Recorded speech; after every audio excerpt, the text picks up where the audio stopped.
Assalamualaikum warahmatullahi wabarakatuh.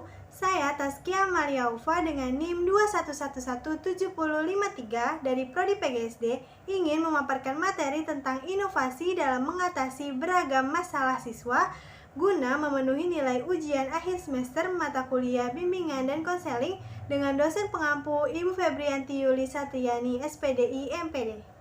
Yang pertama ada inovasi pendidikan. Apa sih inovasi pendidikan itu? Inovasi pendidikan adalah pembaharuan dalam pendidikan untuk memecahkan masalah-masalah pendidikan. Secara sistematis, arah tujuan inovasi pendidikan Indonesia adalah 1. Mengejar berbagai ketinggalan dari berbagai kemajuan ilmu pengetahuan dan teknologi.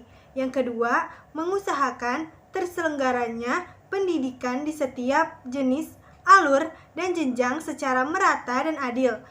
Yang ketiga, mereformasi sistem pendidikan Indonesia yang lebih efisien dan efektif. Ada beberapa cara mengatasi masalah-masalah yang ada pada siswa. Yang pertama, siswa yang kesulitan belajar. Siswa yang mengalami kesulitan belajar akan tampak dari berbagai gejala yang mencolok dalam perilakunya, baik dilihat dari aspek kognitif, afektif, maupun psikomotorik.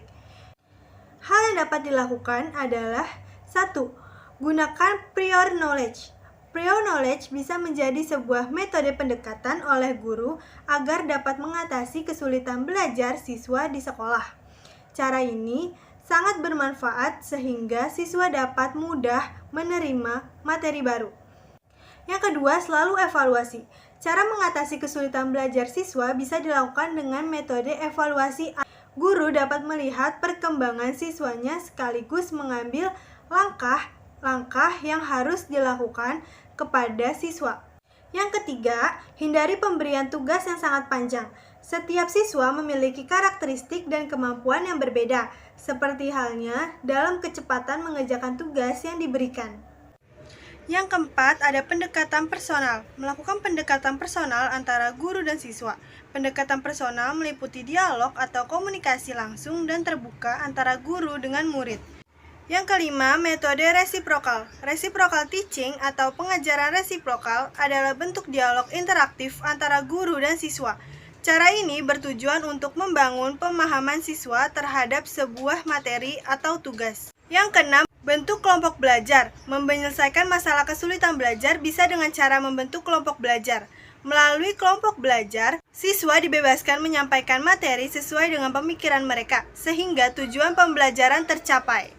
Yang kedua, ada siswa yang gemar merokok. Anak-anak memang memiliki rasa ingin tahu yang besar dan rasa ingin mencoba-coba hal baru. Cara yang dapat dilakukan untuk mengatasinya adalah dengan 1. Menjadi contoh yang baik, belajar mengambil keputusan dan berperilaku lewat orang tuanya. Anak akan mencontoh apa yang menjadi kebiasaan orang tuanya. Yang kedua, selalu ingatkan sisi negatif merokok.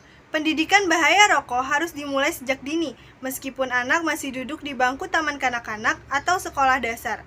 Anak harus diingatkan dampak negatif dari merokok. Yang ketiga, rutin berkomunikasi dengan anak. Mencegah anak merokok bukan berarti mengekang kebebasannya. Kuncinya adalah membangun komunikasi dan kepercayaan antara orang tua dengan anak.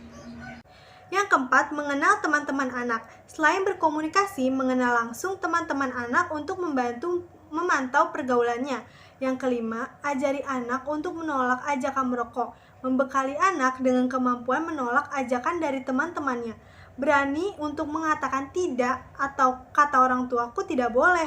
Ajari juga anak untuk mencari alasan kuat seperti aku tidak suka bau rokok atau kakekku sakit karena merokok. Yang ketiga, ada siswa yang aktif dan membuat gaduh saat belajar di kelas.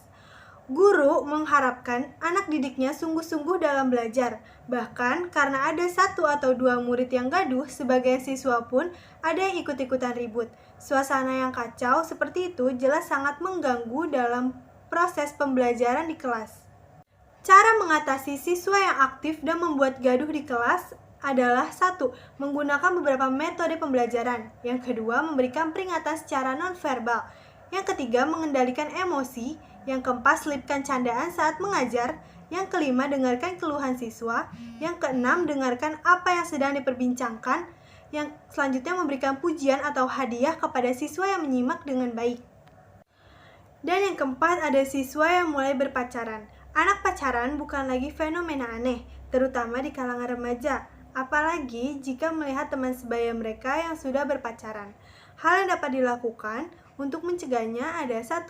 Melakukan komunikasi dua arah dengan anak. Komunikasi dua arah sangat berguna untuk membangun rasa kepercayaan dan kedekatan antara orang tua dengan anak. Yang kedua, bangun karakter diri anak yang kuat dan berikan sex education.